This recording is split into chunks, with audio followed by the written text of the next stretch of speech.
नमस्कार दोस्तों, स्वागत करते हैं आपके अपने चैनल PYQ क्लासेज पर। दोस्तों, इस वीडियो में हम बात करेंगे मानव रक्त से संबंधित सभी महत्वपूर्ण प्रश्नों के बारे में। दोस्तों, इस टॉपिक से आपके परीक्षा में 1 या 2 प्रश्न पूछे ही जाते हैं, तो प्लीज़ इस वीडियो को पूरे ध्यान से देखिएगा। आइए चलते हैं प्रश्नों पर। पहला प्रश्न है, मानव रक्त किस अवस्था में पाया जाता है? दोस्तों, वेरी वेरी इंपॉर्टेंट प्रश्न है कि मानव रक्त किस अवस्था में पाया जाता है। इसका सही जवाब है ऑप्शन नंबर बी, क्षारीय अवस्था में। मतलब मानव रक्त प्रायः क्षारीय अवस्था में पाया जाता है, क्योंकि मानव रक्त का पीएच मान 7.4 है, जो कि एक क्षारीय अवस्था को दर्शाता है। तो इसलिए मानव रक्त प्रायः क्षारीय अवस्था में पाया जाता है। अगला है, एक स्वस्थ मानव के शरीर में कितना लीटर रक्त होता है? दोस्तों, वेरी वेरी इंपॉर्टेंट प्रश्न कि एक स्वस्थ मानव के शरीर में कितना लीटर रक्त होता है। इसका सही जवाब क्या होगा? तो दोस्तों, इसका सही जवाब है ऑप्शन नंबर ए, 5 से 5.5 लीटर। मतलब एक स्वस्थ मनुष्य के शरीर में 5 से 5.5 लीटर रक्त पाया जाता है।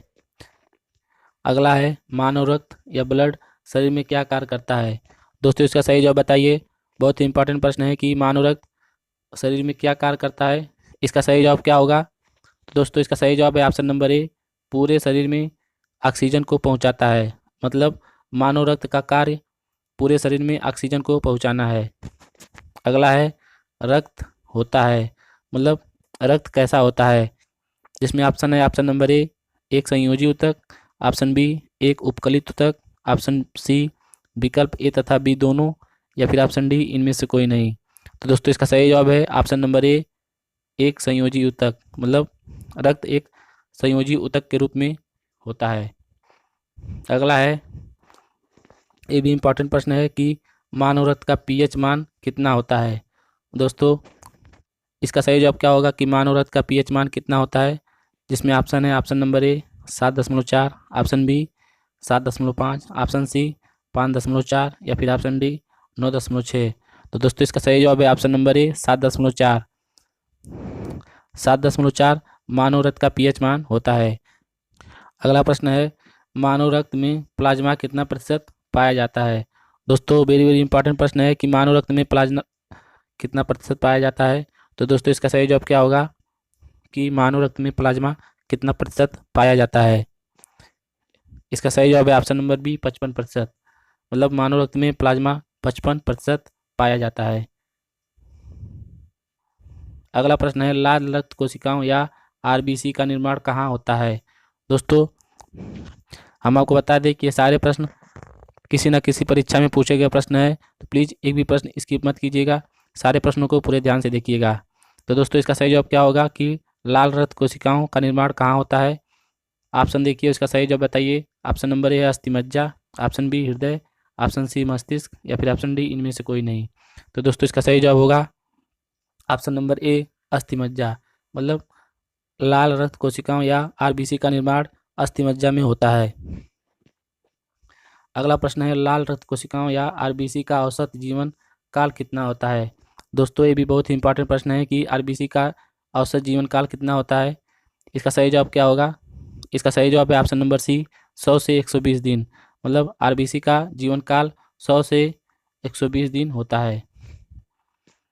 आज का हमारा अगला प्रश्न है, लाल रक्त कोशिकाओं या आरबीसी का कब्रिस्तान किसे कहा जाता है? दोस्तों, ये भी अनेकों परीक्षाओं में पूछा गया प्रश्न है कि आरबीसी का कब्रिस्तान किसे कहा जाता है। इसका सही जवाब क्या होगा? ऑप्शन नंबर ए है यकृत, ऑप्शन बी प्लिया या तिल्ली, ऑप्शन सी अस्थिमज्जा, या फिर ऑप्शन डी इनमें से कोई नहीं। तो दोस्तों, इसका सही जवाब है ऑप्शन नंबर बी, प्लिया या तिल्ली। मतलब आरबीसी का कब्रिस्तान प्लिया या तिल्ली को कहा जाता है।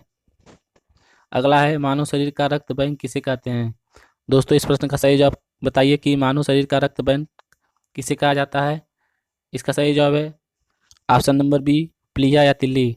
मतलब प्लीहा को मानव शरीर का रक्त बैंक के रूप में भी जाना जाता है। अगला है, हीमोग्लोबिन का मुख्य घटक क्या है? दोस्तों, इसका सही जवाब क्या होगा कि हीमोग्लोबिन का मुख्य घटक क्या होता है? ऑप्शन है option number A WBC, option B RBC, option C plasma, या फिर ऑप्शन डी इनमें से कोई नहीं। तो दोस्तों, इसका सही जवाब है ऑप्शन नंबर बी RBC। मतलब लाल रक्त कोशिकाएं हीमोग्लोबिन का मुख्य घटक के रूप में भी जाना जाता है। अगला प्रश्न है रक्तचाप मापने के उपकरण का क्या नाम है। दोस्तों इसका सही जवाब क्या होगा कि रक्तचाप के मापने का उपकरण का क्या नाम है। ऑप्शन देखिए, इसका सही जवाब बताइए। इस ऑप्शन है option number A sphygmomanometer, option B thermometer, option C ECG या फिर ऑप्शन डी स्टेथोस्कोप। तो दोस्तों इसका सही जवाब है ऑप्शन नंबर ए स्फेग्मोमैनोमीटर। स्फेग्मोमैनोमीटर रक्तचाप मापने के लिए उपयोग किया जाता है। ये रहा स्फेग्मोमैनोमीटर का फोटो। अगला प्रश्न है उस प्रोटीन का नाम क्या है जो रक्त जमने तथा रक्तस्राव को रोकने में मदद करता है। दोस्तों बहुत ही इंपॉर्टेंट प्रश्न कि उस प्रोटीन का क्या नाम है जो रक्त जमने तथा रक्तस्राव को रोकने में मदद करता है। तो दोस्तों इसका सही जवाब है option number C fibrin. Fibrin नामक प्रोटीन रक्तस्राव को रोकने तथा जमने में मदद करता है। बहुत ही इंपॉर्टेंट प्रश्न है, ध्यान दीजिएगा। अगला है मानव शरीर के रक्त को शुद्ध करने की प्रक्रिया क्या कहलाती है। दोस्तों सारे प्रश्न बहुत ही इंपॉर्टेंट हैं। इस प्रश्न का सही जवाब क्या होगा कि मानव शरीर के रक्त को शुद्ध करने की प्रक्रिया क्या कहलाता है। इसका सही जवाब है option number A dialysis. Dialysis विधि के द्वारा मानव शरीर के रक्त को शुद्ध किया जाता है। अगला प्रश्न है रक्त शुद्धिकरण शरीर के किस भाग में होता है। दोस्तों ये भी बहुत ही इंपॉर्टेंट प्रश्न है कि रक्त शुद्धिकरण शरीर के किस भाग में होता है, जिसमें ऑप्शन है ऑप्शन ए फेफड़ा, ऑप्शन बी यकृत, ऑप्शन सी किडनी या फिर ऑप्शन डी इन सभी में। तो दोस्तों इसका सही जवाब है ऑप्शन नंबर डी इन सभी में।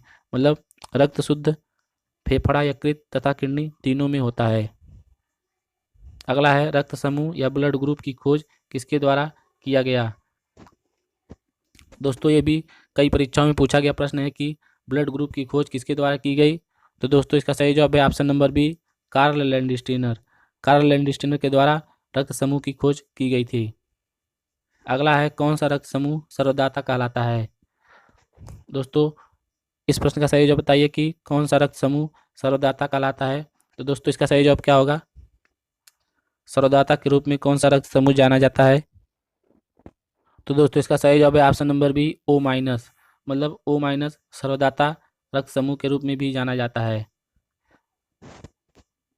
इसके अलावा अगर आपसे पूछा जाए कि सर्वग्राही रक्त समूह किसे कहते हैं, तो हम आपको बता दें कि सर्वग्राही रक्त समूह सर्वग्राही रक्त समूह ए बी प्लस रक्त समूह को सर्वग्राही रक्त समूह के रूप में भी जाना जाता है। अगला है कौन सा विटामिन रक्त का थक्का बनाने में मदद करता है। दोस्तों बहुत ही कॉमन प्रश्न कि कौन सा विटामिन रक्त के थक्का बनाने में मदद करता है। तो दोस्तों इसका सही जवाब है ऑप्शन नंबर डी विटामिन के। विटामिन के रक्त का थक्का जमने में मदद करता है। अगला है कौन सा एंजाइम रक्त का थक्का बनाने के लिए आवश्यक है। दोस्तों इसका सही जवाब क्या होगा कि कौन सा एंजाइम रक्त का थक्का जमने में मदद करता है। तो दोस्तों इसका सही जवाब है option number B thrombin. Thrombin नामक एंजाइम रक्त का थक्का बनाने में आवश्यक होता है। अगला प्रश्न है WBC या श्वेत रक्त कोशिकाओं का मुख्य कार्य क्या होता है।